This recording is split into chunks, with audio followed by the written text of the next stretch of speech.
Now, your 2 Works For You weather, sponsored by Executive Homes.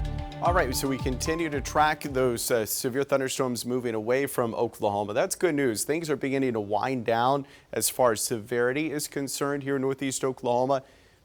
Finally can let our guard down just a bit. Still can't roll out an isolated severe storm as we go through the nighttime hours, but the overall severe weather threat, the major severe weather threat, is shifting east of us. Meteorologist Annie Brown is out and about. Annie, give us an update on what you're seeing in the artillery roofing storm truck and your current location as well. Mike, we just went off the BA, now headed towards 44. A lot better. We're still dealing with that rain. You can see a lot of lightning going on here in the distance, and that will continue, but again, conditions a lot better. I'm not seeing nearly the amount of rainfall that we had driving up 75 just a few minutes ago that we're having here in Tulsa. So that is some welcome news. Some rain. I know a lot of people not be upset about that. Again, those conditions have greatly improved, but that lightning is still in effect. Mike? All right, thank you very much for that update. Let's go over to Mark Folta right now, who's in the metro region as well. And we see Mark approaching the southwestern portion of Tulsa County. Mark, how are the winds in your area? Yeah, Mike, probably had some wind gusts, 40, maybe even an isolated 50-mile-an-hour wind gust in that cell that just came through Sepulpa and is now entering near the west side of the city of Tulsa, Jinx area. Very torrential downpour. Visibility was probably maybe 100 yards at best. A lot of vehicles driving with their flashers on.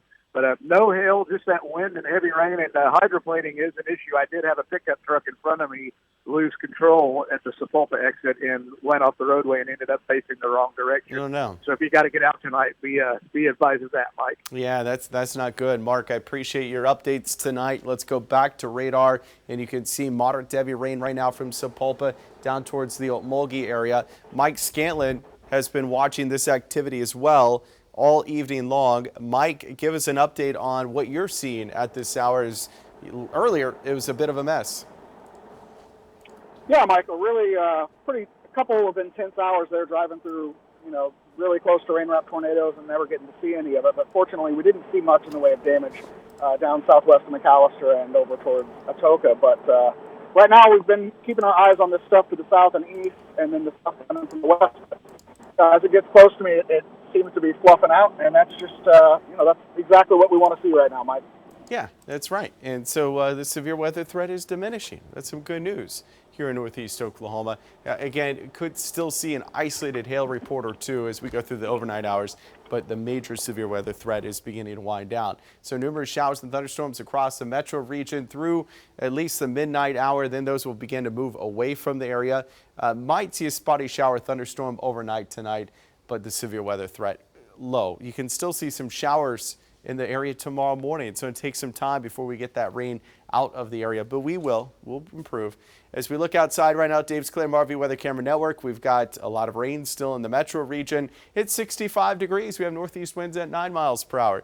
We climbed into the upper 70s today after starting off the day at the lower 60s. Tonight, we're going to see 50s. It's going to be a cool night across the area. 7 a.m. tomorrow morning, 56. Pryor, 53. Muskogee, 54. McAllister coming in at 58. So when you're checking in with meteorologist Clint Boone starting at 4:30 tomorrow morning, he's going to be tracking rain across the area. By afternoon, I'll be back. We'll be tracking sunshine across the region. 63 for an afternoon high at 5 o'clock. Pryor 63, McAllister 66. And you see these blue arrows? That's north wind. That's drier air moving in, cooler air moving into the area as well. So it's going to be a cool day tomorrow. And then tomorrow night, it's going to be really chilly across the region. So we officially have that tornado watch in effect until 11. A lot of this is going to expire early probably, and we can see the severe weather threat that we saw earlier begin to shift to the east of us. So by Wednesday morning, temperature's going to be chilly, 44 degrees. Luckily, no frost or freezes in the area, so we don't have to worry about that. 70 on Wednesday. Might see a little showers as the front moves through. Mid-70s on Thursday. Upper 70s for Friday.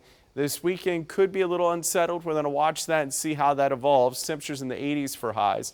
And then 70s for next week with maybe some more storms coming in. We'll have to wait and see how that pattern unfolds. Much more for you coming up right after this.